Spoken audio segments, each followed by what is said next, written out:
청조포럼 회장 24회 박현문입니다. 예, 어느덧 2022년 이민년 검은 호랑이의 해가 저물어 가고 있습니다. 예, 그래서 오늘 금년 마지막 청조포럼 제297회차 청조포럼을 맞이했습니다. 오늘은 28회 동문인 전 한국석유공사 사장 양수영 박사를 모시고 미래 세대를 위한 검색이 최대 과제인 탄소 중립과 에너지에 대한 강연을 가지게 되었습니다. 내년 1월에는 미래셋 정권의 전 은퇴 연구소장인 김경록 박사의 이 고금리, 고환율, 또 고물가인 이 3고 시대의 도래와 자산관리 전략에 대해서 발표가 있겠습니다. 그리고 2월에는 우리 동문인 33회 동문인 안철수 국회의원의 강연이 예정되어 있습니다. 그리고 내년 3월에는 우리 청조포럼 300회차를 맞이해서 지금 현재 연재를 고민을 하고 있습니다. 300회에 걸맞는 연사와 연재를 지금 현재 구상 중에 있습니다.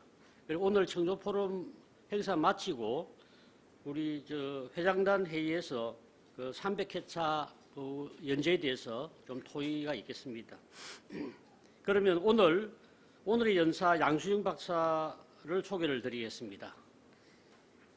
부산고등학교 28회로 75년에 졸업하고 79년에 서울사범대 지구물리학과 졸업을 하시고 1985년 서울대학교 대학원 지구과학 석사학위 취득, 또 1999년 미국 텍사스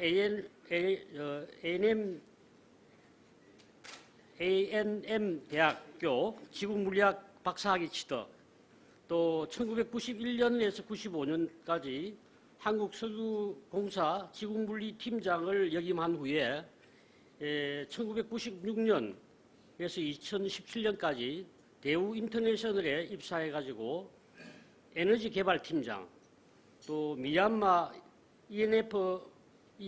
ENP 사무소장, 자원개발 부문장, 이게 포스코의 인터내셔널 부사장까지 역임을 하셨습니다. 그러면서 미얀마 황금가스전을 성공시킨 주인공이 되겠습니다. 2018년에서 2021년 한국석유공사 사장을 역임하면서 이 석유뿐만 아니라 해상풍력이라든지 수소산업을 신성장 동력으로 추진한 경험이 있습니다. 2021년부터 지금까지는 서울대 에너지자원공학과 개공교수로 계십니다. 상훈으로서는 2001년 8월에 해외자원개발공로로 대통령 표창을 받았으며 2011년 12월 자원개발 역사상 최대 규모인 미얀마 황금가스전 성공으로 은탑 산업훈장을 받았고 저서로서는 2016년 6월에 황금가스전과 2022년 4월에 2050 에너지 제국의 미래를 출간했습니다. 저는 사실 지난 주말에 교보문고에 가서 이 2050 에너지 제국의 미래를 사서 다 읽어보았습니다.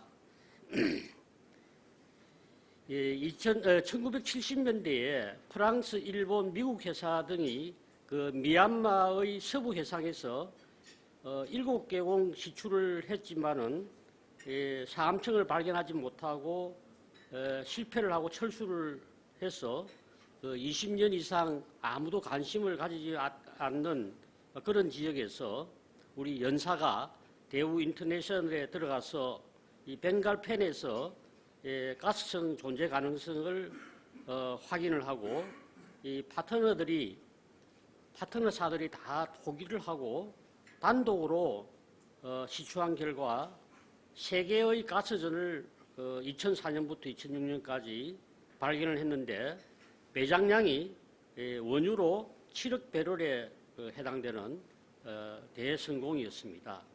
이 가스 수요처 결정이 있어 가지고 2005년 방글라데시를 경유해서 인도로 가스 판매를 추진을 했지만은 이걸 실패를 하고 2007년부터 2008년까지 중국으로 이 가스 판매와 송유관과 이 가스관을 설치하는데 합의를 도출하고 가스 판매 계약에 체결하면서 가스 생산을 들어갈 수 있었습니다.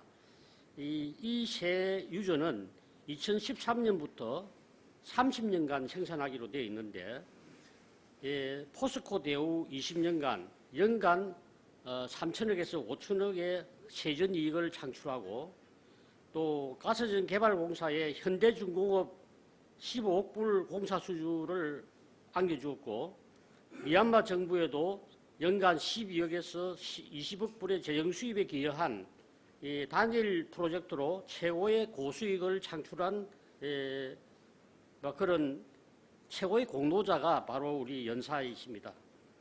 SBS에서 벵골만 13년의 기적으로 다큐멘터리 2부작으로 소개된 바 있고 금년 4월에 발행한 2050 에너지 제국의 미래는 오늘 강의하시는 내용에서 잘 소개될 것입니다. 정말 우리 후세 미래 세대를 위해 가지고 우리 이 책에서 시사하는 바가 너무나 컸고 감명을 많이 받았습니다. 그러면 오늘의 연사이신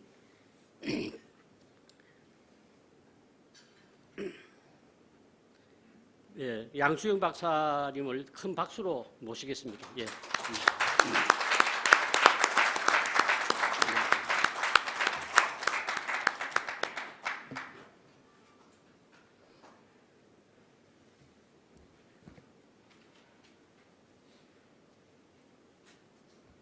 네, 박 회장님 감사합니다. 너무 또 과하게 소개를 해주셔가지고 제가 송구스러운데요. 오늘 제가 좀 말씀드릴 주제는 탄소 중립과 에너지. 요즘에 탄소 중립이라는 얘기 많이 들어보셨죠?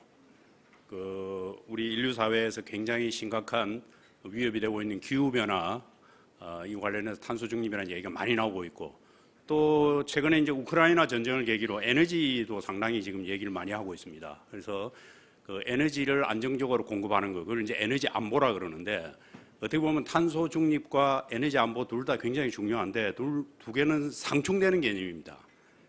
그래서 이런 상충되는 개념 사이에서 지금 현실은 어떠하고 앞으로 우리가 과연 어떻게 해야 되는지 이런 걸 제가 좀 말씀을 드리도록 하겠습니다. 오늘 제가 얘기하고자 하는 논제는 탄소 중립 얘기를 많이 하고 있는데 지금 진행 상황은 어떠한가? 그다음에 재생에너지 확대로 화석에너지를 대체하는 게 탈화석에너지란 말을 많이 하죠. 그게 가능한가? 그다음에 석유 시대는 사라질 것인가? 21세기는 전기의 시대가 될 것인가? 이런 네 가지에 대해서 한번 좀 살펴보도록 하겠습니다. 탄소 중립이라는 것은 이산화탄소가 이제 인류가 이 문명 생활을 하다 보니까 엄청나게 많이 배출을 하는 거죠. 그래서 탄소 중립은 이산화탄소 배출을 우선 최대한 줄이는 겁니다.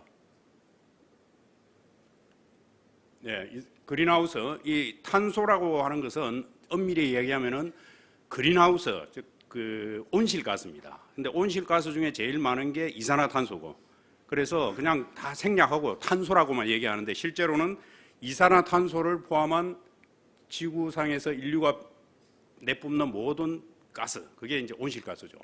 요걸 갖다가 최대한 줄입니다.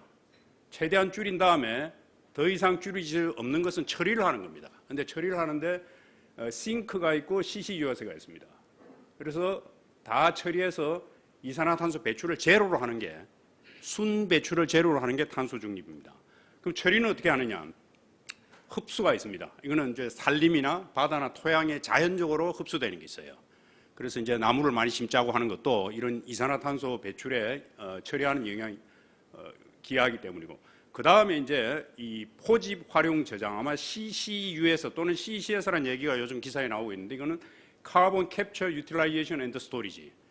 이산화탄소를 포집을 해서 모아서 그거를 갖다가 저장을 활용을 하든지 저장을 하는 겁니다. 그래서 이제 활용적으로 이산화탄소를 산업체에 활용하는 것을 갖다 지난 한 20년 동안 열심히 연구를 했는데 의외로 별로 진전이 없습니다. 아직까지 대규모로 활용할 수 있는 게 거의 없는 실정이고요. 그 다음에 저장을 할 수 있는 유일한 방법은 땅 속으로 저장하는 겁니다. 그래서 요즘 석유회사들이 많이 하고 있어요. 폐유전이나 폐가스전. 그런데 많이 저장하는데 이것도 사실은 양이 그렇게 많지는 않습니다. 요즘 뭐 이산화탄소를 다 CCS로 해결할 것처럼 얘기를 하는데 이외로 이게 그렇게 또 양이 많지 않습니다. 그래서 결국은 탄소 배출의 가장 큰 요인인 화석에너지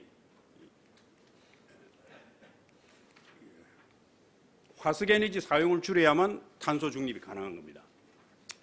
국제에너지기구가 탄소 감축에 대해서 4가지 시나리오를 제시를 했습니다. 그중에 이제 하나가 제일 큰 게 넷제로 시나리오. 이건 뭐냐면 2050년까지 전 지구가 이산화탄소 배출 제로를 해보자는 겁니다. 그렇게 해야 2050년까지 기온 상승이 1.5도씨에 그친다는 거죠.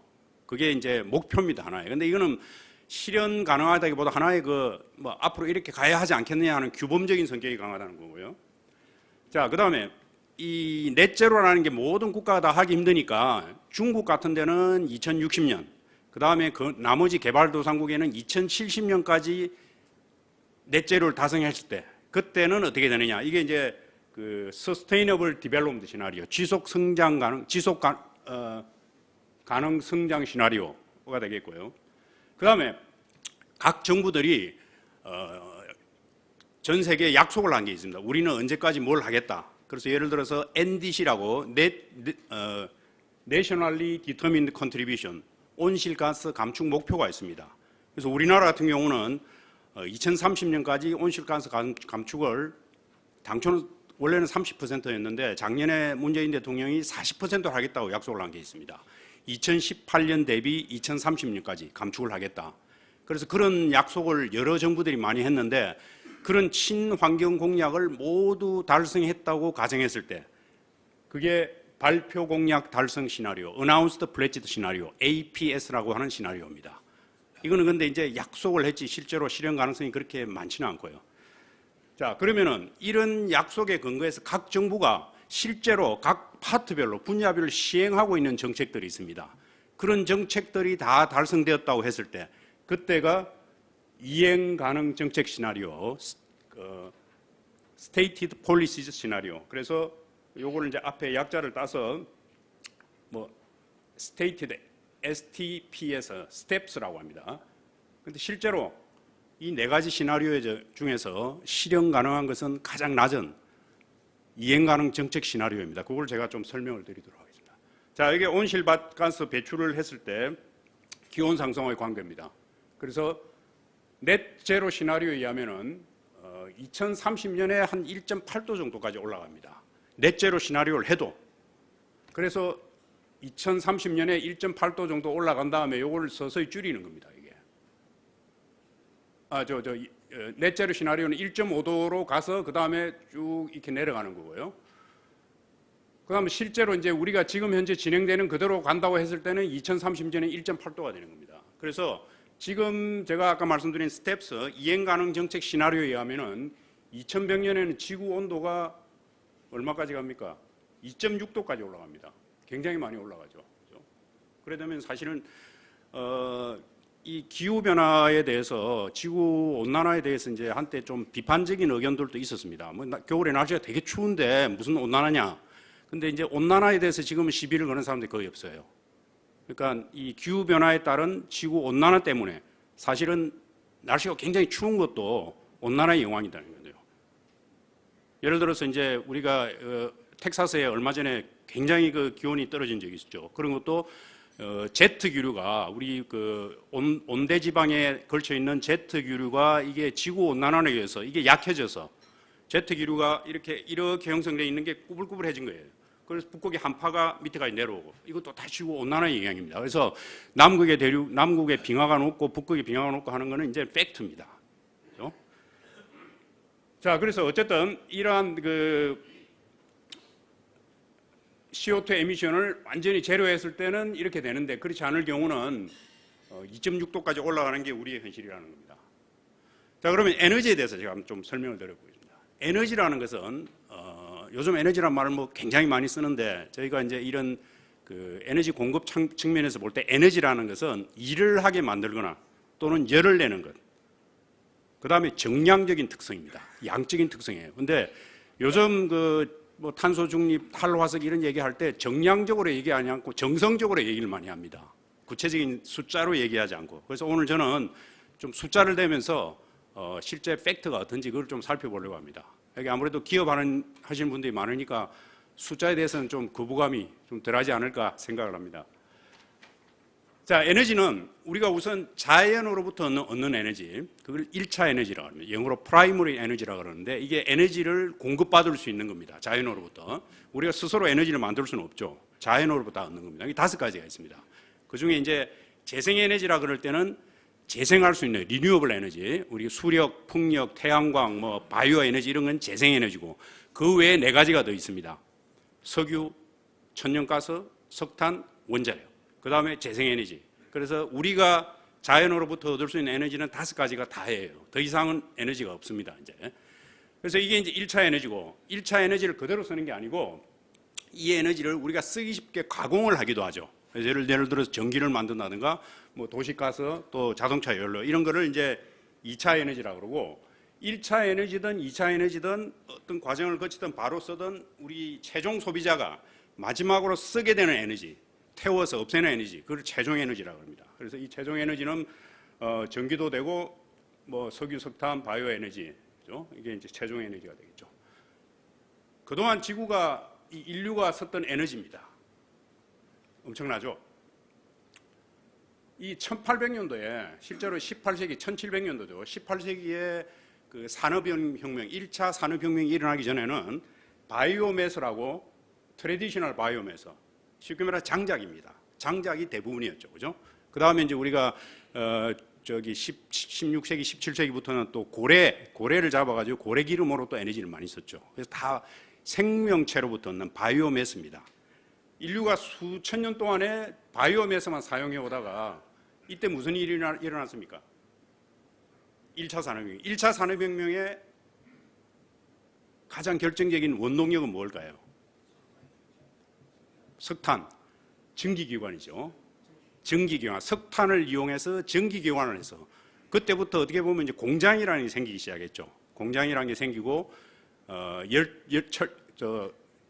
철도가 건설이 되고 또 전기선, 그래서 석탄 수요가 늘어나기 시작했습니다. 제가 여기서 한번 퀴즈를 내겠습니다. 2차 산업혁명, 우리 19세기 말에 2차 산업혁명이 시작됐죠.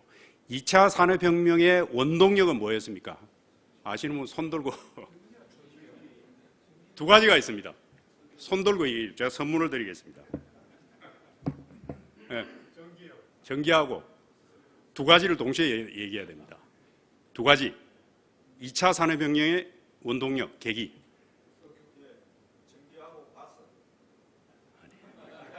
거의 비슷하게 갔습니다. 예, 맞습니다. 제가 선물로 이 황금가스전 책을 드리겠습니다.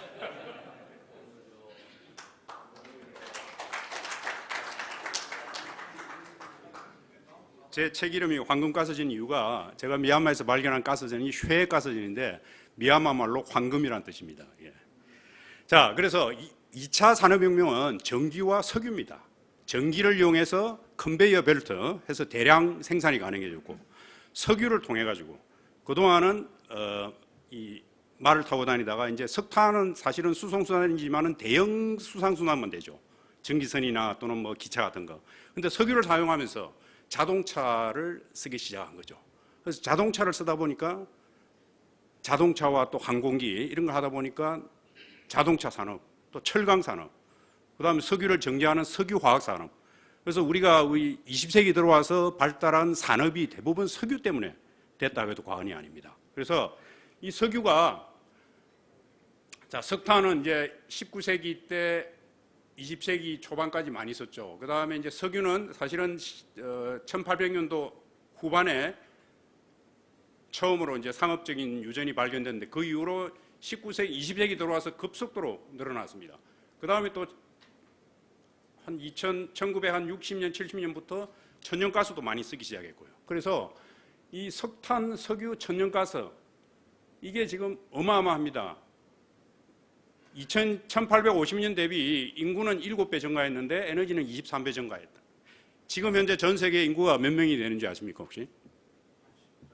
80억. 얼마 전에 한 몇 달 전에 한 달 전인가 두 달 전에 80억을 돌파했습니다. 자, 그런데 이렇게 엄청난 에너지를 쓰는데 이 중에서 그러면 화석 에너지는 과연 몇 퍼센트가 되느냐죠. 화석 에너지가 석유, 천연가스, 석탄 요겁니다. 이게 지금 우리가 얻을 수 있는 공급을 받을 수 있는 전체 에너지의 79%를 차지한다는 겁니다.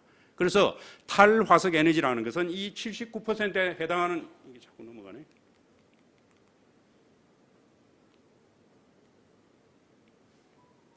(79%에) 해당하는 에너지를 이게 지금 2000년이니까 2050년 이 정도죠.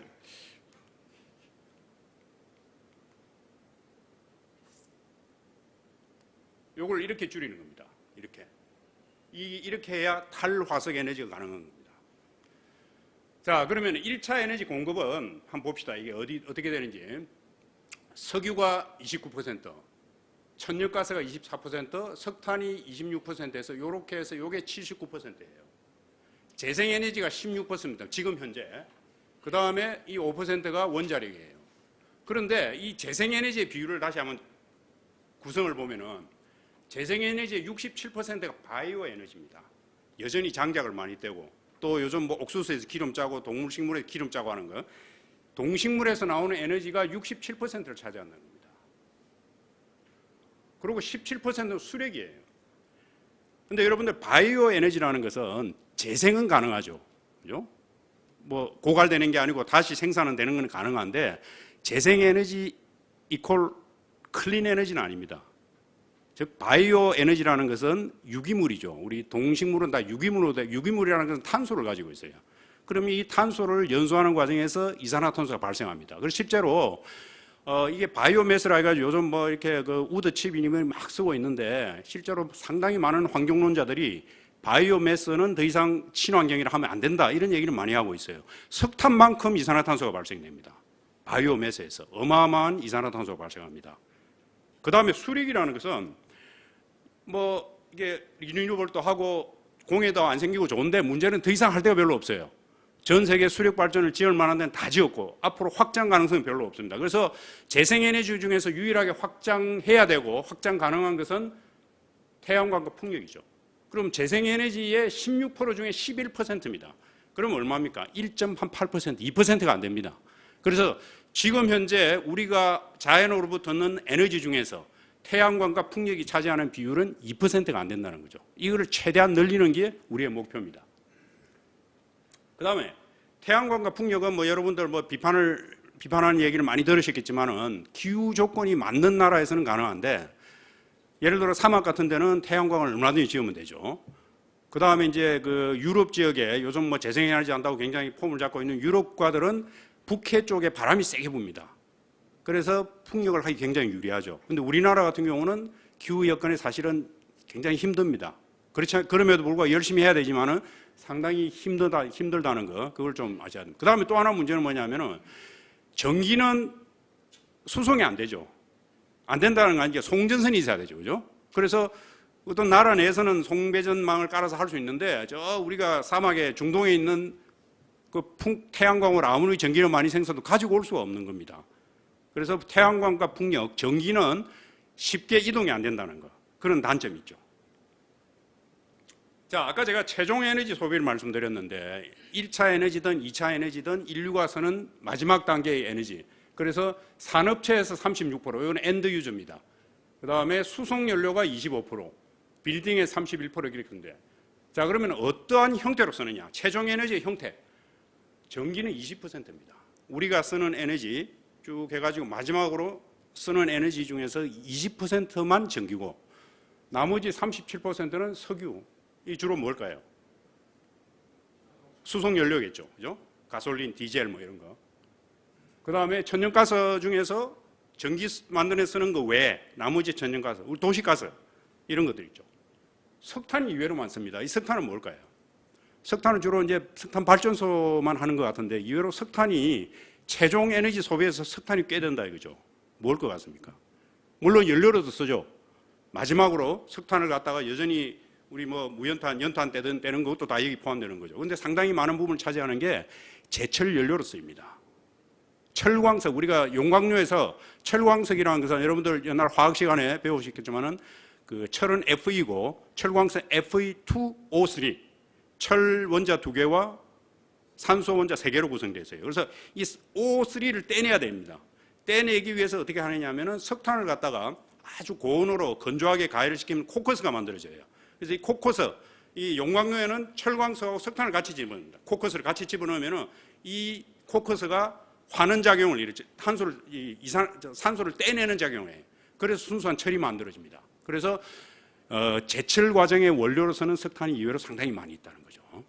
그거는 석탄 발전소가 요즘 많이 대체되고 있지만은 그건 대체되기가 힘들죠. 그래서 요즘 이제 포스코하고 제철 회사들이 하는 게 뭐냐면 수소 환원, 이 산소를 떼내는 걸 C를 사용해서 떼내는 게 아니고 수소를 사용해서 떼내는 거. 그걸 이제 요즘 많이 연구를 하고 실제로 또 실제 그렇게 하는 제철소들 있습니다. 자, 그러면은 아까 제가 말씀드렸는데 20% 전기, 지금 쓰는 전기가 20% 요겁니다. 요거. 이 전기가 그러면 앞으로 전기 시대라고 그러는데 전기가 얼마나 많이 늘어날 것인가? 요게 스텝스 이행 가능 정책 시나리오입니다. 제가 가장 현실적이라는 시나리오죠. 요 시나리오에 의하면 26% 늘어납니다. 어마어마하게 전기가 많이 쓸 것 같은데 비율은 26%고. 그 다음에 APS, 발표 공약 달성 시나리오, 현실적으로 쉽지 않다고 했죠. 이 시나리오에조차도 전기는 31%입니다. 전기 사용 총량은 1.7 내지 1.8배, 거의 2배 가까이 늘어납니다. 전기가. 그래서 앞으로 발전소를 많이 더 지어야 됩니다. 그럼에도 불구하고 전체 에너지가 늘어나기 때문에 전기가 차지하는 비율을 26 내지 31%다. 그래서 전기 시대다 그러면 마치 이제 앞으로 모든 에너지를 전기로 다 바꿔서 한 7, 80%는 전기를 쓸 것 같은데 30%를 넘기 힘들다는 거죠. 미래 2050년이 가도. 그 다음에 여기 중요한 게 있습니다. 발표 공약 달성 시나리오에 의하면은 전 세계 최종 에너지 소비가 2030년 이후는 증가하지 않아야 가능합니다. 최종 에너지 소비가. 여러분, 에너지 소비가 증가하는 두 가지 요인이 있습니다. 전 세계적으로 에너지 소비가 증가하는 가장 큰 요인 두 가지. 뭐가 있을까요? 인구 증가죠, 첫 번째로. 두 번째가 뭐냐면 각국 정부가 가장 정책의 넘버원을 하는 게 뭡니까? 경제성장이죠. 경제성장. 그래서 인구 증가와 경제성장이 없으면은 에너지는 늘어나지 않겠지만은 둘 중에 하나라도 계속되면은 에너지는 늘어날 수밖에 없어요. 그런데 이 발표 공약 달성 시나리오에는 2030년부터 에너지는 늘어나지 않는다는 겁니다. 그래서 제가 말씀드리는 거예요. 이 시나리오는 실현 가능성이 높지 않다는 거. 그 다음에 또 하나, 최종 에너지 소비가 보면은, 이게 자꾸 넘어가네. 413 엑사줄, 이게 10의 18성 줄인데, 우리가 1차 에너지를 얻을 때는 589 엑사줄입니다. 근데 이게 최종 에너지 단계에서는 413으로 줄어들어요. 30% 감소합니다. 왜 감소할까요? 1차 에너지인데 마지막 쓸 때는 30%는 줄어버렸다. 에너지 전환에 따른 로스가 생기는 겁니다. 우리가 전기를 만들면서 엄청난 에너지가 소비되는 거죠. 또 수소도 마찬가지죠. 전기에서 수소로, 여러분들 요즘 수소 얘기 많이 하고 있는데 수소를 연료로 쓰는 거 아닙니다. 수소 그러면 막 수소 폭탄 생각해가지고 어마어마한 에너지가 나올 것처럼 생각하고 있는데 수소를 연료로 쓰는 게 아니고 수소를 전기로 만들어서, 그래서 수소차라는 게 수소를 연료로 쓰는 게 아니고 수소를 가지고 전기를 만들어 쓰는 겁니다. 그래서 여러분들 전기분해 다 아시죠? H2O, 물을 전기분해하면 수소하고 산소가 나눠집니다. 그 수소를 갖다가 저장해갖고 가지고 다니다가 공기 중에 산소가 결합해서 전기를 만들어서 가는 게 바로 수소 전기차입니다. 그러니까 결국은 수소 전기차라는 것은 2차 에너지인 전기를 한 번 더 수소로 만드는 거죠. 가장 에너지 로스가 많은 게 사실은 수소예요. 예. 그럼에도 불구하고 우리가 수소를 해야 되는 이유는 제가 좀 이따 말씀드리겠습니다. 자, 그러면은 발전만 한번 따져보자 이거죠. 발전에서만. 전체 에너지 말고 발전만 딱 따져보면은 석탄이 36%, 제일 많습니다. 지금 발전하는 게. 죄송합니다. 이게 제가 아직 익숙하지가 않아가지고. 그 다음에 천연가스가 23%, 석탄과 천연가스가 제일 많고 석유는 3%밖에 안 돼요. 석유는 지금은 석유로 뭐 중유발전소가 일부 있고 거의 쓰지 않습니다. 그 다음에 하이드로가 16%, 그 다음에 이제 원자력이 10%, 석유가 3%, 그 다음에 요거는 이제 풍력, 태양광 합해서 9%입니다. 그래서 석탄이 제일 큰 비중을 차지하고 태양광과 풍력 합해서 9%밖에 안 된다는 거죠. 그래서 이 발전에서만 따지면은 석탄이 제일 비중이 많아요. 그래서 그게 에너지 믹스라는 말을 많이 쓰는데 에너지 믹스, 그게 이제 탈원전 얘기를 지난 정부에서 했다가 탈원전 비판을 많이 하니까 앞으로 탈원전의 말 쓰지 말고 에너지 믹스라고 하자. 즉 뭐냐면은 이 발전하는 데 쓰는 에너지를 원자력을 없애는 게 아니고 적절하게 비중을 조절하자. 우리나라는 원자력 비중이 굉장히 높습니다. 전 세계 평균에 비해서 훨씬 높아요. 그래서 그걸 좀 조정하자 해서 에너지 믹스라고 쓰는데 마치 발전하는 게 에너지 다인 것처럼 착각을 하고 있습니다. 그런데 발전을 위한 에너지는, 즉 전기를 만드는 데 쓰는 에너지는 전체 에너지의 최종 에너지의 20%에 불과하다는 거예요. 나머지 7, 80%는 여전히 다른 형태의 에너지를 우리가 써야 된다는 겁니다. 그럼 한번 봅시다. 실제로 이게 이제 구체적인 비율인데 재생에너지 전체는 지금 현재 28%고 앞으로 60년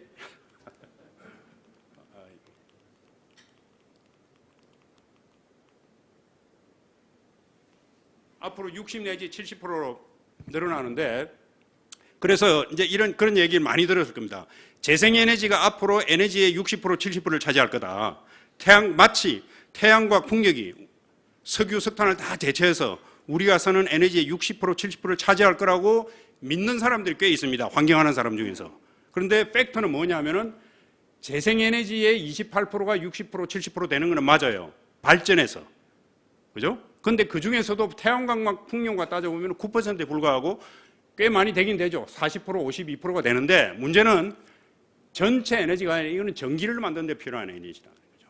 전기를 만드는 데. 그럼 전체 에너지에서 따져보면은 태양광과 풍력은 2%에 불과하고 앞으로 2050년이 되어도 10%, 굉장히 많이 한다고 해도 18%. 그죠?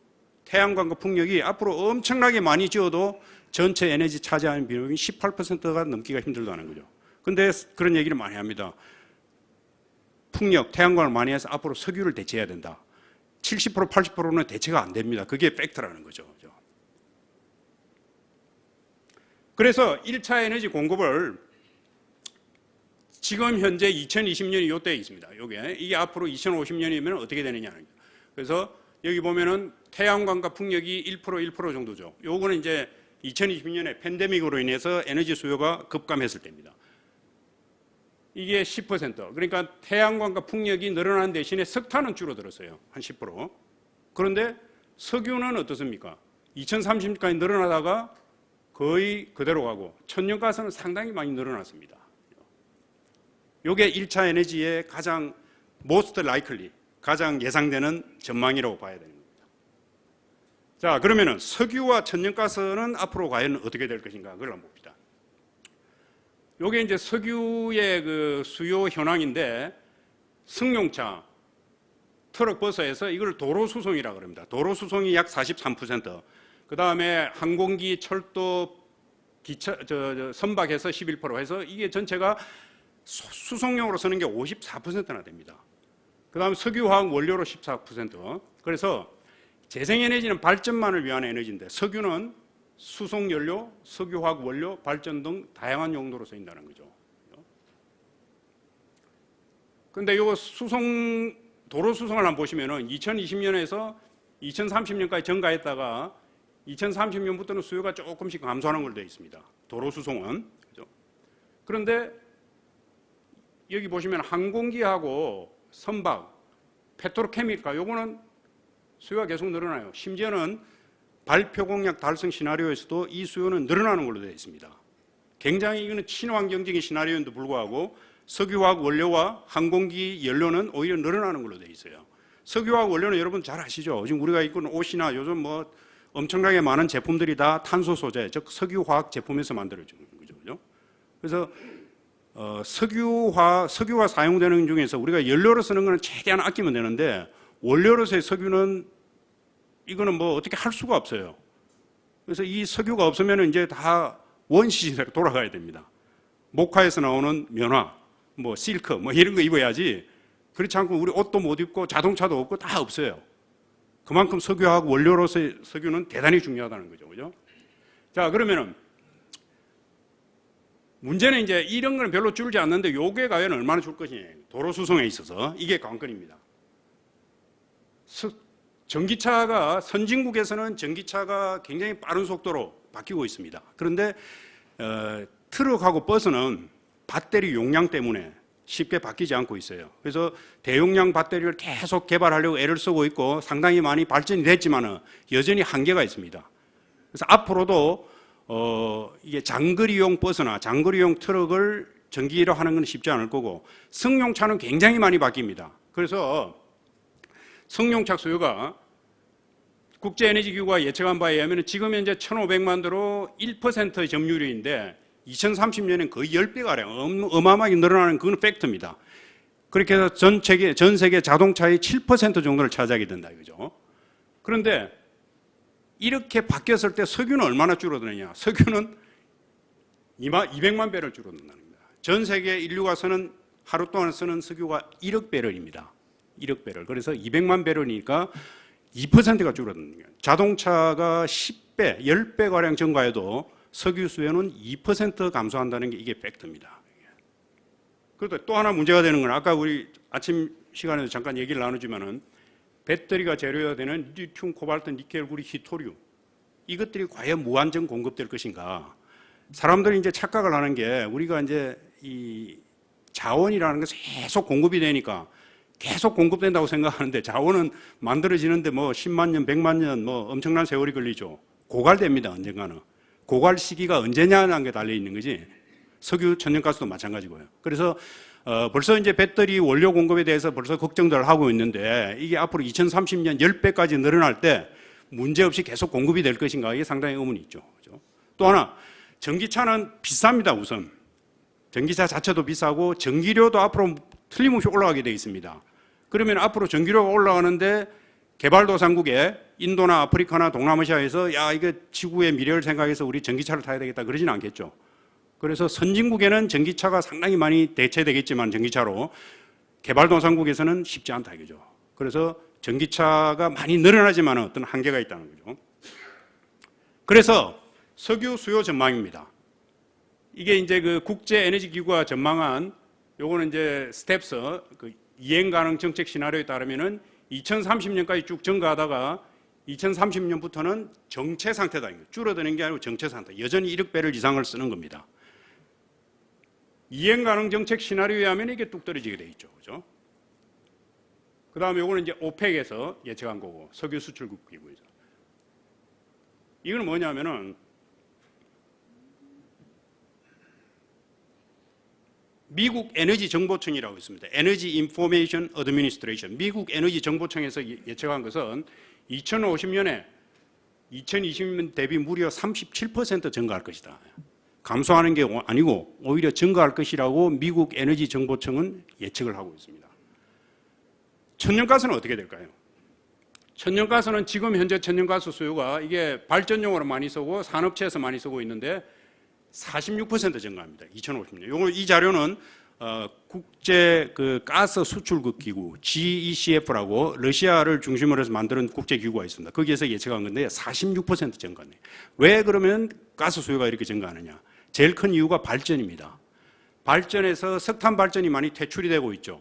그 다음에 그 유럽의 많은 국가들이 원자력, 탈원전, 우리나라도 뭐 탈원전 소동이 한번 있었습니다만 원자력 발전 줄이고자 하는 움직임이 있어서 그걸 대체하기 위해서 가스 발전이 늘어나는 거죠. 그죠?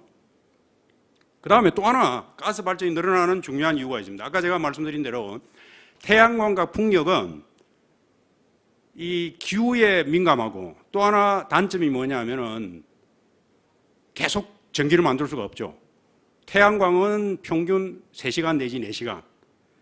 풍력은 바람이 불 때만. 그런데 전기를 쓰는 사람 입장에서는 계속 전기를 공급받아야 되죠.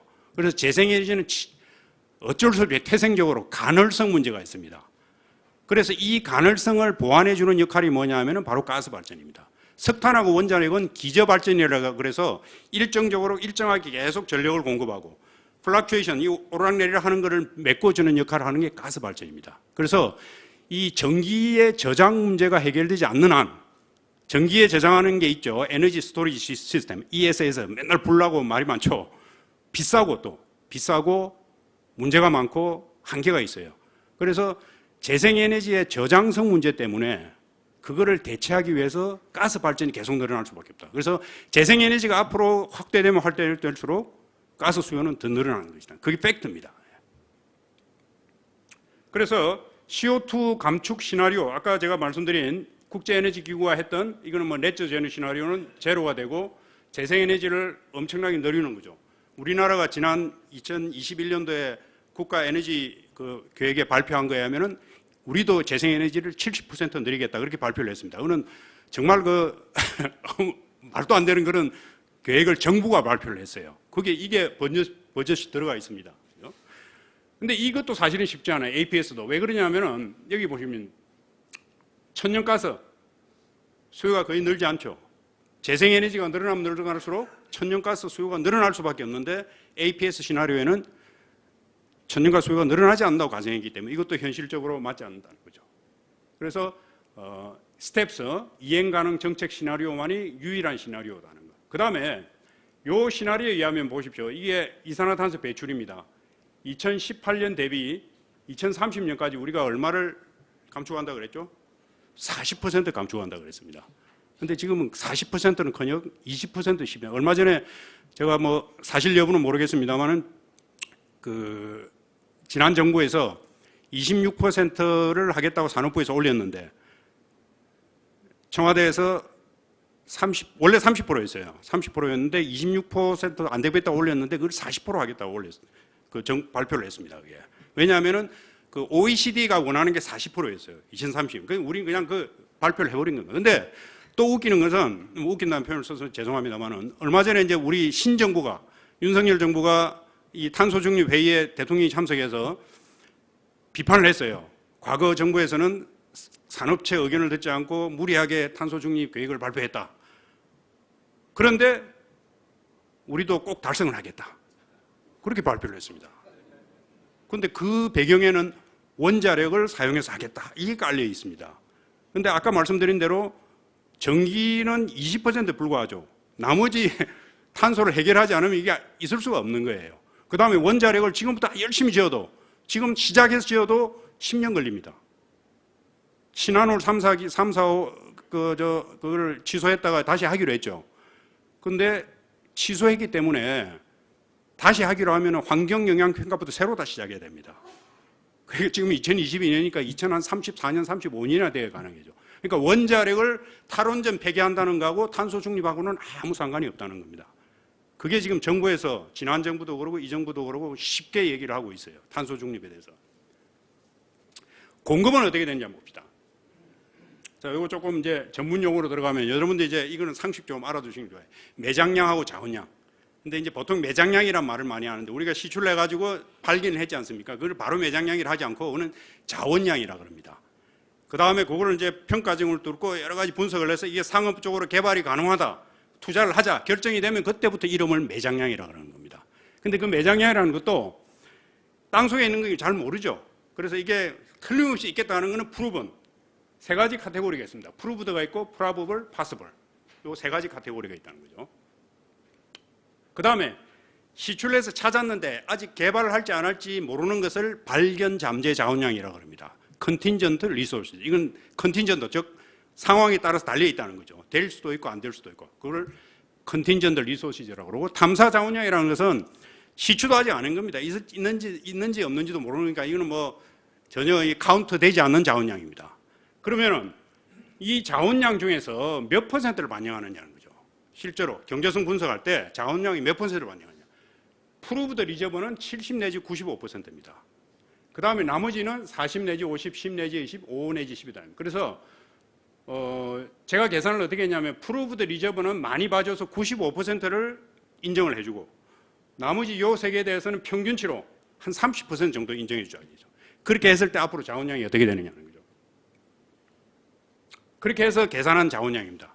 이거는 이제 이 통계에 나와 있는 자료입니다. 전 세계적으로 국제에너지기구가 추정한 각국 나라들이 다 리포트를 합니다. 우리가 찾은 매장량이 얼마고 자원량이 얼마고 다 리포트를 취합을 해서 해봤더니 프루브들이죠. 확정 매장량은 1조 7,535고 요 나머지는 각각 구분이 되어 있지 않고 다 합해서 4조 4,535. 그래서 6조 배럴 정도의 석유가 땅속에 있는 걸로 추정이 됩니다. 그런데 이 6조 배럴이라는 것은 자원량이기 때문에 실제로 개발 가능한 매장량은 과연 얼마나 될까? 여기는 95%를 적용을 해주고 여기는 30%를 적용해 줬어요. 그때는 3조 배럴 정도가 있다는 거죠. 우리가 지구상에 남아있는 자원량 중에서 실제로 생산이 가능한 자원량은 3조 배럴 정도. 그거를 지금 쓰는 걸로 환산을 하면 84년이 나옵니다. 천연가스도 똑같은 방법으로 계산을 하면 96년이 나와서 천연가스는 조금 더 길 것 같은데 그게 아니죠. 왜냐하면 지금 현재 수요를 고려한 건데 천연가스 수요는 46%나 증가한다고 되어 있습니다. 그 천연가스는 석유보다 더 빨리 고갈될 수 있는 겁니다. 그게 팩트입니다. 근데 여기에 이제 또 이런 얘기를 하죠. 야, 뭐 미국에서 셰일가스가 엄청 나왔다는데 그거 하면 뭐 걱정 없는 거 아니야? 중국도 뭐 미국보다 더 많다는데 걱정할 거 없는 거 아니냐? 근데 여기는 다 포함되어 있습니다. 저 비전통가스, 셰일가스도 다 포함시킨 거고. 단 포함이 안 시킨 게 탐사해서 찾을 거. 앞으로 찾을 것은 포함이 안 돼 있어요. 그건 모르니까요. 자, 이게 석유 매장량과 소비량의 증가 추이입니다. 석유 수요가 1.2% 증가했는데 매장량은 오히려 더 증가했습니다. 그래서 석유 고갈론 이야기하면 다들 코웃음 치죠. 이 양치기 소년이 돼버렸죠. 그죠? 50년 고갈설 1970년대에 나왔습니다. 석유 고갈 이론은. 근데 지금 2020년도에 50년보다 더 남았어요. 오히려 84년이 남아 있습니다. 어떻게 된 거냐 이죠. 석유 소비가 증가하는 것에 더 빨리 사람들이 더 많이 찾아냈기 때문입니다. 1970년대 그 당시에 미국에서는 그 기름이라는 게 대부분 육지에서 많이 났습니다. 바다에서도 일부 났지만 그래서 바다에서 뭐 앞으로 조금 더 나올 거고 미국에 있는 거 전 세계에 있는 거 계속 평균 계산을 해보니까 50년이 끝날 거라고 생각했는데 그 이후로 알래스카에 엄청난 유전이 발견되고 또 바다에서 처음에는 천해에서만 했는데 갈수록 심해에서 엄청난 매장량 가진 유전들이 발견된 겁니다.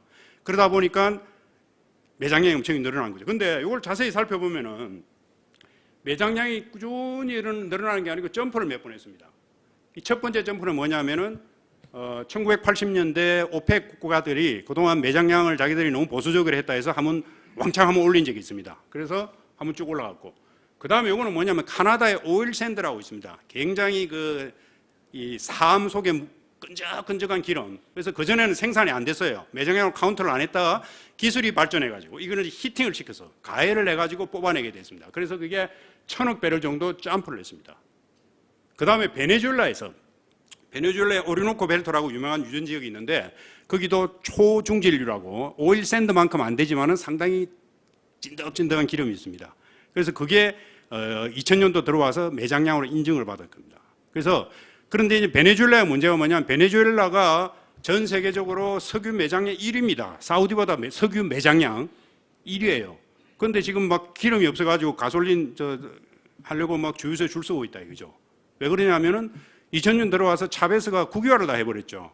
그래서 이 베네수엘라 기름은 중동의 기름은 제가 조금 이따 설명드리겠습니다. 이게 소위 말해서 빨대를 꽂으면 그냥 쫙 올라와요. 중동에는. 근데 베네수엘라는 초정질류라서 이거는 굉장히 이 기술이 많이 필요하고 돈이 많이 들어가요.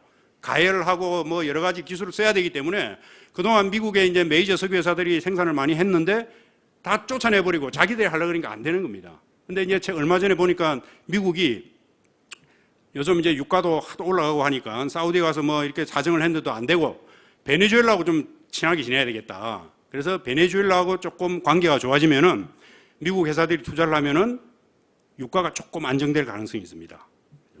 또 하나, 이란이 또 전 세계적으로 매장량 4위, 5위 정도 하는 나라입니다. 그래서 정치적인 이유로 지금 석유를 제대로 생산을 못하고 있는데 이란산 석유와 베네수엘산 석유가 만약에 본격적으로 생산이 되면은 유가는 조금 안정될 겁니다. 아주 많이는 아니고 조금 안정될 가능성이 있습니다. 셰일가스는 어떨까요?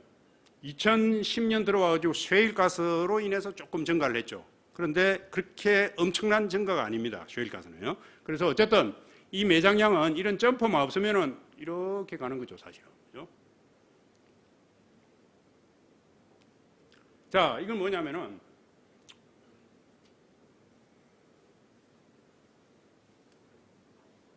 이게 이제 그 전통적인 방법, 석유라는 거 보통 어떻게 만들어지냐면은 석유는 땅 속에 있는 동굴 속에 있는 게 석유가 아닙니다. 큰 대규모의 동굴에서 석유가 있는 게 아니고 석유는 이 땅 속에 있는 암석 사이사이에 암석에 보면은 우리가 모래로 된 암석을 물을 보면 물이 쫙 스며들죠. 그죠? 그 암석 속에 빈 공간이 많이 있습니다. 그 속에 석유가 들어있는 거예요. 쉐일이라는 건 뭐냐? 굉장히 치밀하게 단단하기 때문에 물을 부어도 스며들 공간이 없어요. 그래서 보통 석유라는 것은 땅 속에 그런 공간에 들어있는데 우리가 지표에서는 물을 부으면 물이 위에서 밑으로 내려가죠. 근데 땅 속에서는 밑에 압력이 높기 때문에 밑에서 위로 올라오는 겁니다. 그래서 석유를 어떤 지역에 제가 전공이 석유 그 사이즈믹 그 인공 지진파로 석유를 찾는 게 제 전공인데 어떤 지역을 찾느냐 하면은 우리가 이제 육지에서는 물을 담으려면 그릇이 필요한 거 마찬가지로 땅 속에서 석유를 찾으려면 그릇을 뒤집어 놓은 거 배사 구조라 그러죠. 그죠? 그래야 밑에서 올라오는 석유가 갇히게 되는 거죠. 그래서 석유를 잘 담는 청, 이거를 사암청 저류암이라고 합니다. 그 다음에 단단한 암석이 막아줘야 되겠죠. 막아주지 않으면 다 새버리니까. 그게 덮개암이 있어야 되고 배사 구조라는 게 있어야 되고 그 다음에 근원암이라는 게 뭐냐면은 석유가 어떻게 만들어지냐. 석유는 과거 지질시대 주로 플랑크톤입니다. 플랑크톤이나 아니면 식물이나 이런 것들이 지질시대에 땅속에 묻혀가지고 오랜 시간 고온 고압에서 화학작용을 일으켜서 만들어지는 게 석유입니다. 그래서 석유가 이렇게 많이 묻혀있는 암석을 근원암, 소스락이라고 합니다. 우리나라가 석유가 많이 하는 이유가 우리나라는 불행히도 지질시대에 플랑크톤이 별로 없었어요. 바다에 잠겨있지 않았습니다. 주로 화강암으로 되어 있었고. 그런데 중동 지역 같은 경우는 소스락, 그 근원암이 많이 있는 거죠. 그죠? 근데 여기에 석유가 실제로 많이 있어가지고 요것들이 이제 솔솔솔 올라와서 여기 갇혀있는 거를 시추를 쫙 하면 위로 슉 올라오는 게 이게 이제 컨벤셔널 정통적인 방법의 석유를 찾는 방법인데 그 전부터도 알았어요. 네. 자, 이 근원암에 석유가 많이 있다는 알았는데 이게 빼내올 수가 없는 겁니다. 그래서 제가 2000년도에 미국의 텍사스 갔더니 그때 이제 이 하이드롤릭 프랙처링이라는 말을 그때 시작하더라고요. 이게 뭐냐면은 석유가 실제로 여기 많이 있어요. 많이 있는데 빠져나오지를 못하는 것을 시추를 해서 수평으로 시추를 뚫은 다음에 고생하네 오늘. 자, 이거 그대로 할게요. 이걸 갖다가 이 굉장히 강한 압력으로 주입을 하는 겁니다. 그게 모래하고 석유 화학 제품을 넣어가지고 주입을 하면은 이 깨지겠죠, 암석이. 그렇게 깨져가지고 틈이 생겨서 석유나 가스가 빠져나오는 것. 그게 바로 셰일 가스 혁명입니다. 셰일 혁명. 그래서 그 나오는 것 중에서 오일도 나옵니다. 이걸 셰일 오일이라고 해요. 영어로 이제 엄밀하게 타이트 크루드라 그러는데 이게 이제 그 비전통적인 방법으로 생산하는 셰일 오일이 있고 여기에 가스가 나오면 셰일 가스고 그 다음에 NGL이라고 있습니다. 이게 내추럴 가스 리퀴드. 이거는 뭐냐면 땅 속에 있을 때는 천연가스인데 위로 올라오면은 액체 상태로 바뀌는 게 있어요. 컨덴세이터라는 게 있고 혹은 천연가스를 정제하는 과정에서 그게 액체 상태로 바뀌는 게 있습니다. 그걸 NGL이라고 합니다. 그래서 비전통 방법으로 나오는 것 중에서는 셰일 오일, 셰일 가스, NGL 세 가지가 있다는 거죠. 그래서 이 셰일 혁명으로 인해서 미국이 불과 몇십 년 전만 하더라도 석유를 수입을 하다가 석유 수출국으로 바뀌었죠. 그리고 전 세계에서 지금 석유 생산 1위가 미국입니다. 미국이 가장 많이 생산하고 있습니다. 그런데 이 미국이 과연 얼마나 갈 것인가 한번 볼까요? 이게 미국의, 이건 전 세계고, 이건 미국의 이제 그 리퀴드, 주로 석유죠. 석유 생산량인데, 여기 보시면은, 요게 뭐냐면은 셰일 오일입니다. 미국이 한 100년 갈 것 같은데, 이외로 셰일 오일이 2030년 피크를 보이고, 그다음부터는 감소합니다. 미국이. 셰일 오일만 감소하는 게 아니고, 여기 걸프 오브 멕시코, 알래스카 이런 데서 나오는 기름도 다 감소를 해요. NGL만 일부 증가하는 걸로 되어 있습니다. 내추럴 가스 리퀴드. 그래서 미국이 지금 이제 석유 셰일 혁명 이후로 굉장히 지금 미국 경제가 더 좋아지고 가는데 2030년 이후에 석유는 줄어들고 조만간 2040년이 될지 50년이 될지 모르겠지만 미국은 다시 석유를 수입해야 됩니다. 그게 미국의 현실입니다. 그다음에 그러면은 이 미국에 줄어드는 만큼 이제 오펙이 증산을 해야 되는데 이번에 이제 그 바이든이 빈살만한 데 가서 좀 증산해달라고 했는데도 전혀 안 먹혔죠. 그죠? 그러면 오펙 국가들이 전 세계적으로 석유가 수요가 모자라니까 우리 앞으로 증산을 해야 되겠다. 물론 하겠죠. 돈이 되면 하겠죠. 그죠? 그런데 이 석유 수출국 기구 입장에서는 지금 유가로 굉장히 비싼 유가로 가격을 인정을 하고 있는데 굳이 정산해서 가격을 낮춰서 많이 팔아가지고 가격은 낮추고 할 이유가 없죠. 그래서 미국이 앞으로 미국에서 생산하는 원유가 급감을 하고 그러면은 이제 미국이 또 수입을 시작하고 그렇게 했을 때 과연 유가가 앞으로 어떻게 될 것인가? 빤하죠. 유가는 오를 수밖에 없습니다. 그렇죠? 그 다음에 또 이 셰일 오일이나 셰일 가스가 그러면 중국에도 많이 난다는데 중국이나 뭐 칠레나 뭐 이런 데 많이 난다는데 거기에 생산하면 되지 않느냐 하는데 셰일 오일은 이게 생산하는 게 전통 오일은 이제 뚫으면은 압력에서 굉장히 잘 올라요. 물론 뭐 유전에 따라 차이가 있지만 근데 셰일 오일은 단단한 암석을 갖다가 타기 때문에 이게 굉장히 많은 시추정을 뚫어야 됩니다. 엄청나게 많은 시추정을 뚫고 또 이게 생산이 보통 유전은 뭐 10년, 20년, 30년 가는데 이건 한 3년밖에 못 가요. 한 3년 생산하면 또 옆으로 가서 또 뚫고 옆으로 또 이걸 빽빽이 촘촘히 해야 되는 게 셰일 가스입니다. 셰일 오일이고요. 그리고 또 이런 조금씩 나는 걸 해야 되니까 인프라가 잘 돼 있어야 되겠죠. 또 하나 중요한 건 물이 많아야 돼요. 중국이 지금 뭐 셰일 가스가 엄청 많다 그러는데 중국이 셰일 가스가 많은 지역이 저 달인 분지 사막 지역 아니면은 그 사천성 산악 지역에 그러니까 셰일 가스를 생산하기 굉장히 불리한 지역에 물이 없는 지역입니다. 그래서 중국에서는 물 대신에 하이드롤릭 프랙처링 대신에 가스 프랙처링을 해보자 해서 연구를 지금 열심히 하고 있습니다. 그 연구가 이제 성공을 하면 어떨지 모르겠지만 어쨌든 셰일 가스가 미국을 제외한 다른 나라에서 셰일 가스가 대량으로 생산되기는 굉장히 힘들다는 거죠. 그래서 그게 바로 이겁니다. 미국 외 지역의 셰일 오일 생산량은 전체 셰일 오일 공급량의 4% 불과하다 이거죠. 2050년이 돼도 2045년에도 9%로 살짝 올라간다는 거죠. 천연가스는 그러면 어떻게 될 것인가? 이게 2020년이고 2050년에 생산 전망이라 그랬지만 이게 사실은 생산 전망이 아니고 생산을 해야 된다는 겁니다. 그래서 76%에 해당하는 게 새로운 가스전이 나와야 됩니다.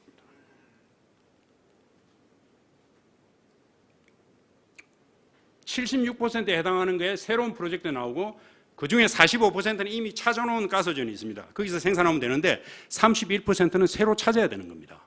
새로. 그럼 앞으로 새로 찾는 거라면 이제 어떻게 되느냐? 이게 이제 지난 몇십 년 동안에 천연가스와 석유를 찾았던 것, 그거를 통계를 낸 겁니다.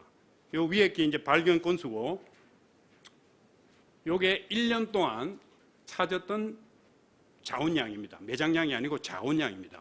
건수가 보면은 2010년에 제일 높이 올랐다가 급감하고 있죠.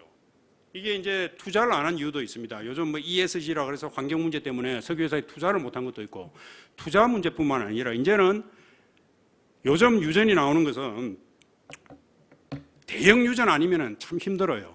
왜냐하면 요즘은 찾는 건 대부분 1500m 이상 심해에서 찾고 있습니다. 여러분 혹시 가이아나라는 나라 아십니까? 가이아나. 기니라는 나라는 이제 아프리카에 기니도 있고 적도기니도 있고 뭐 이번에 축구했던 가나도 있는데 가이아나라고 하는 나라가 남미에 있습니다. 저희가 학교 다닐 때는 남미에 다 스페인어를 쓰고 포르투갈을 쓰는 나라 유일하게 브라질어 딱 하나 있다고 배웠는데 제가 한 10몇 년 전에 수리남이라는 데 출장을 간 적이 있습니다.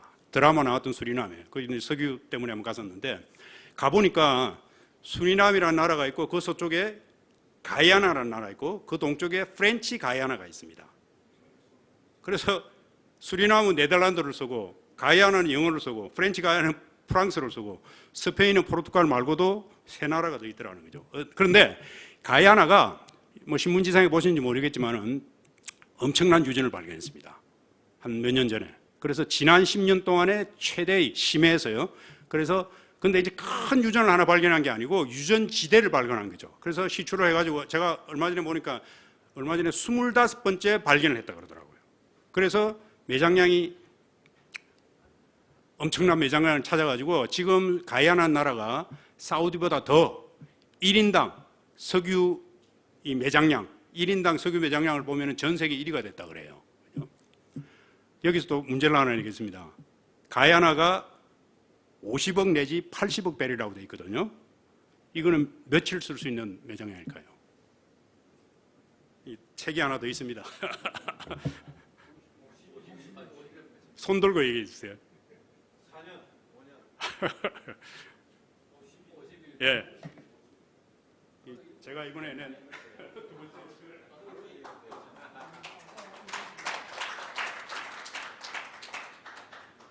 아까 제가 말씀드렸죠.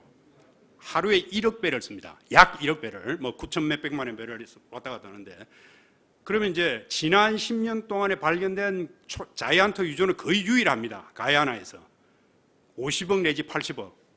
그런데 50일 쓰는 겁니다. 50일. 5년 쓰는 것도 아니고요. 50일 쓰는 거예요. 그런데 문제는 제가 계산을 해봤어요. 이게 이제 IHS라고 전 세계에서 이 석유 관련 자료를 가장 많이 가지고 있는 자료입니다. 그래서 이걸 내가 이제 포스코 인터내셔널을 통해서 이게 사실은 컨피덴셜한 자료인데 해가지고 이제 발견 건수가 굉장히 줄었죠. 요거는 이제 2021년이니까 2022년에 받은 거니까 2021년까지 보면은 어쨌든 엄청나게 줄었는데 그거는 그렇다 치더라도 양을 한번 따져보자죠. 그래서 지난 10년 동안에 2012년부터 2021년 동안 10년 동안에 발견했던 자원량의 평균치가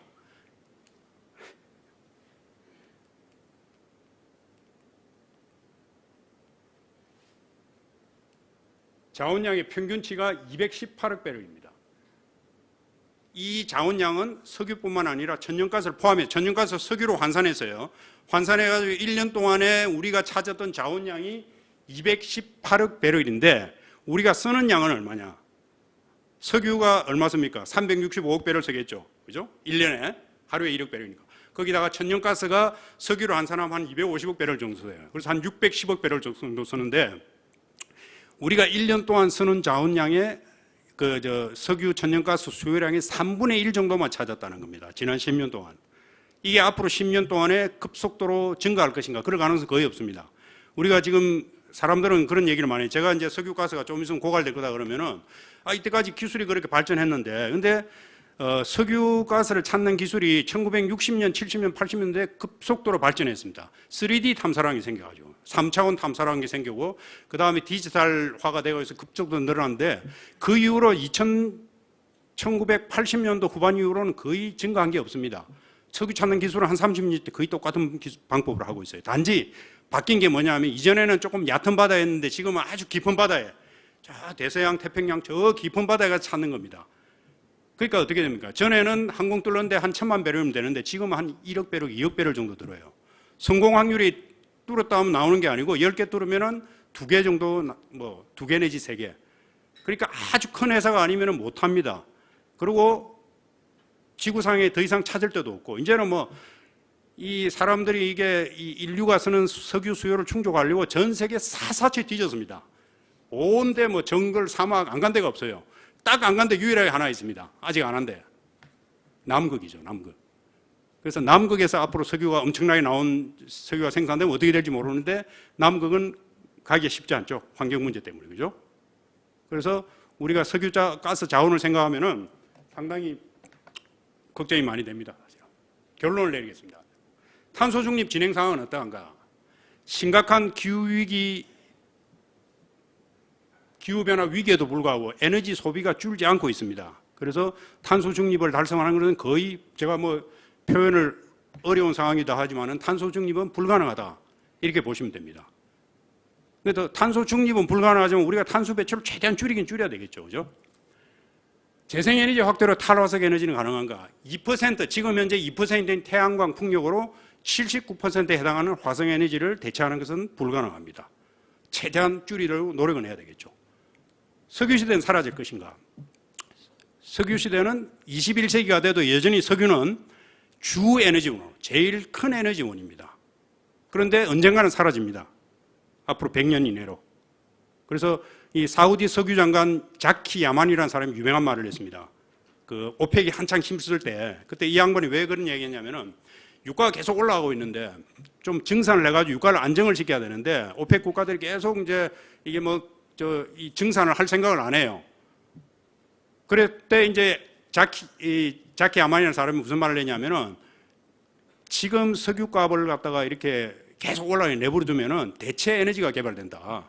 전 세계 경제가 침체되고 대체 에너지가 개발돼서 석유를 안 쓰게 된다. 그러면 앞으로 우리가 어떻게 먹고 살겠냐? 산유국이 그런 고민을 한 겁니다. 그때 한창 태양광 풍력이 막 나오기 시작했어요. 그래서 야 이거 대체 에너지 때문에 석유 안 쓸 거다. 그 다음에 세계 경기가 이렇게 후퇴되면 석유 수요가 줄어들겠죠. 그래서 그 이후로 그 사람 말을 이 환경하는 사람들은 바이블처럼 쓰고 있습니다. 석유는 앞으로 없어지는 게 아니고 안 써서 사라질 것이다. 이런 얘기를 하는 겁니다. 근데 전혀 아니죠. 그리고 이제 산유국들이 이제 아는 겁니다. 대체 에너지가 없다는 걸 알았어요. 그러니까 뭐 바이든이 뭐라고 해도 코웃음 치는 거죠. 증산할 이유가 없죠. 대체가 안 되니까요. 그렇죠? 그 다음에 세계 경제가 팬데믹 수준으로 전 세계 사람들 여행 안 하고 뭐 사람이 죽으면은 일부 줄어들었죠. 그죠? 근데 금방 또 회복을 해버렸어요. 그리고 지금 뭐 고금리니 뭐니 세계 경제가 위축되고 어쩌고 해도 석유 수요는 줄지가 않습니다.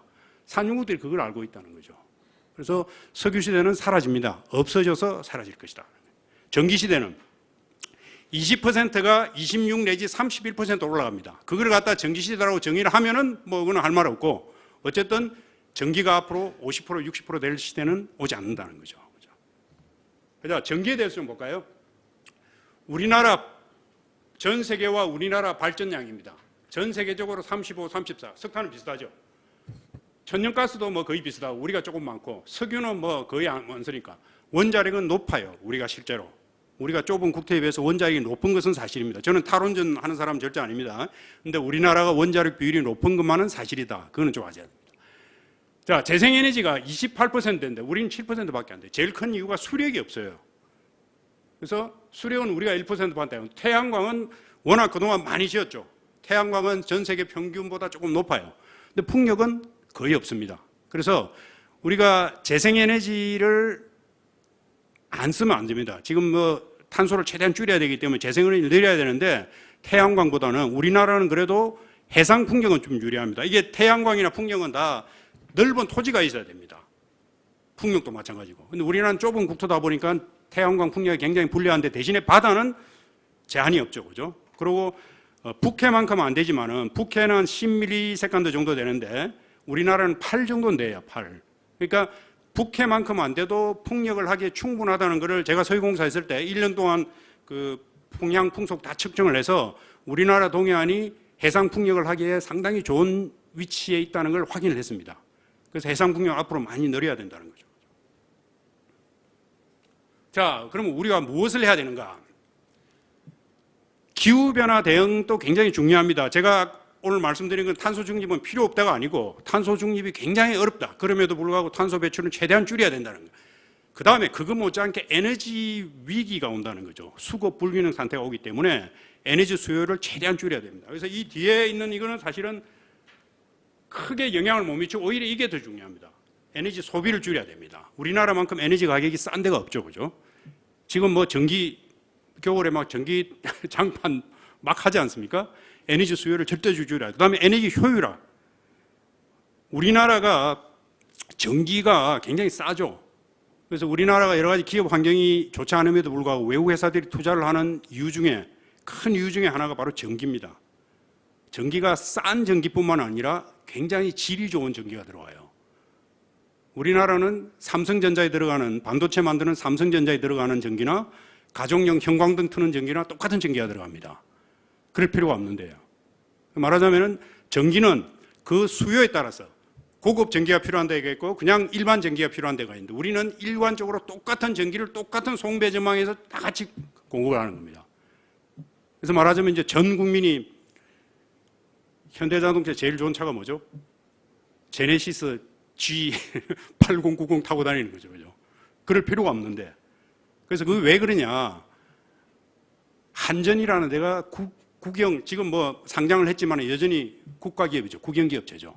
경쟁이 안 되는 겁니다. 그러니까 한전은 송배전하는 사람들은 자기들만의 영역을 딱 구축해서 누가 뭐래도 우리는 세계 최고를 만든다.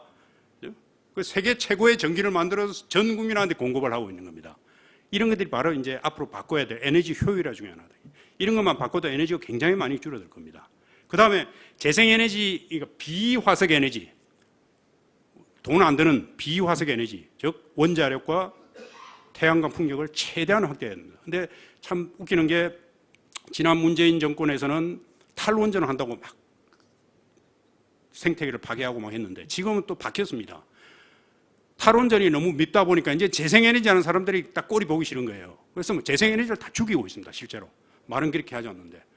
해상풍력 하는 걸 갖다가 지금 뭐 울산에 해상풍력이라는 게 왜 이제 필요하냐면은 우리나라가 바다가 입지적인 조건도 좋고 또 제가 서희공사 있을 때 한 게 부유식 해상풍력. 이 풍력 발전기가 바다에 떠 있는 거를 하는 겁니다. 40메가와트 정도. 그런 거를 갖다가 이제 우리 조선산업이 울산에 발달되어 있으니까 그걸 하면 해양 구조물이 엄청나게 많은 해양 구조물을 만들게 되는데 울산에 있는 국회의원이 그걸 오히려 반대를 하는 거예요. 과거에 민주당 정권이 추진했던 사업이라 그래서 그렇게 해서 안 되고 우리 정치색을 다 빼내고 원자력하고 재생에너지 둘 다 우리나라의 지금 이 화석에너지의 이 위기를 대비해서 할 수 있는 한 최대한 확대해야 된다는 겁니다. 자, 그 다음에 전기자동차. 우리나라도 앞으로 전기자동차 수요를 많이 늘려야 됩니다. 늘리고 배터리 쪽에 대용량 배터리 성능 개선해야 되고 천연가스 수요를 절감하기 위해서는 재생에너지의 가널성 문제를 해결해야 되죠. 그래서 이 전기를 저장을 좀 해야 되는데 저장을 할 수 있는 게 뭐냐면 ESS를 성능을 자꾸 개선을 해야 되고 아까 제가 수소 얘기를 말씀드렸는데 수소가 바로 굉장히 비싼 에너지에 불구하고 수소가 필요한 이유가 바로 그겁니다. 중동 같은 데서 태양열을 이용해서 전기를 만들고 그 전기로 물을 전기분해 수소를 만들어서 그 수소를 갖다가 이제 전 세계로 공급을 하는 거죠. 그래서 우리나라도 수입을 해서 쓰는 겁니다. 그런데 문제는 이제 이 수소를 만들 수 있는 나라가 제한되어 있습니다. 재생에너지를 싸게 할 수 있는 수소를 만드는데 이게 뭐 우리나라는 지금 원자력으로 수소를 만들겠다 하는데 원자력으로 수소 만드는 게 그린 수소로 인정이 되는지 모르겠어요. 수소도 여러 가지 종류가 있습니다. 이게 뭐 메탄가스에서 분리하는 거를 블루수소라고 그러고 메탄가스 그냥 분리하면 그레이 수소고 거기서 나오는 이산화탄소를 땅속에 집어넣으면 또 블루수소고 수전에 하는 거는 그린 수소라고 그럽니다. 그런데 석탄에서 나오는 석탄 발전소에서 나오는 전기로 수전에 하는 거는 인정을 안 해줘요. 그린 수소가 아닙니다. 그래서 반드시 재생에너지를 써야 되는 겁니다. 그래서 그 재생에너지를 할 수 있는 나라로부터 수소를 만들어서 해야 되기 때문에 공급처가 제한되어 있죠. 그죠? 그래서 우리나라는 앞으로 수소가 굉장히 필요합니다. 그래서 그런 그 글로벌 네트워크, 수소의 글로벌 네트워크가 필요하다는 거. 그 다음에 대체 에너지 개발을 위해서 요즘 이제 그 뉴클리어 퓨전, 핵 융합 쪽으로 연구를 많이 하고 있습니다. 그래서 이게 아마 성공되면 뭐 굉장히 획기적인 것인데 쉽지는 않겠죠. 그죠? 그 다음에 요거 중요합니다. 이 탄소 중립을 얘기를 많이 하고 있는데 우리가 현실을 좀 알아야 된다. 탄소 중립이 굉장히 중요하지만은 탄소 중립은 되지 않고 탄소 배출을 줄여야 된다. 그래서 우리나라 공무원들도 그러고 뭐 우리 저 기업에 있는 분들도 탄소 중립 상황을 정확히 이해해서 우리 실정에 맞는 계획을 세워야 된다는 거죠. 그런데 기업에는 이미 벌써 발등에 불이 떨어졌습니다. 왜냐하면은 이 탄소 중립이 달성하기 힘듦에도 불구하고 유럽 국가들 중심으로 탄소 중립 압박이 굉장히 심하죠. 유럽이 탄소 중립을 굉장히 강하게 요구하는 하는 이유가 두 가지가 있습니다. 우선 유럽 국가들은 이 화석 에너지부터 비교적 자유로워요. 이미 원자력, 뭐 태양광, 풍력 이런 거, 태양광 좀 들어가진 풍력 같은 거 많이 하고 있고, 그죠?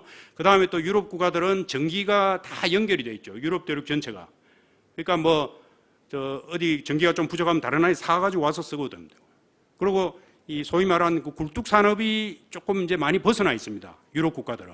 그러니까 환경 얘기를 갖다 할 만한 위치에 있는 게 첫 번째고 또 하나 이유는 환경 관련 산업에서 유럽이 굉장히 선두주자 역할을 하고 있습니다.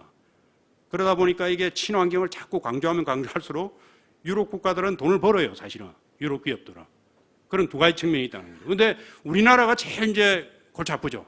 우리나라 아직도 뭐 갈 길이 태산인데 지금 뭐 탄소 중립 얘기 나오고 정부는 지금 손 놓고 있고 솔직히 뭐 탄소 중립 달성하겠다고 큰 소리만 치고 있고 근데 기업 입장에서는 당장에 아리백을 지금 뭐 점점 확대를 해야 되는 입장이고 탄소 국경 조정세라고 아시죠?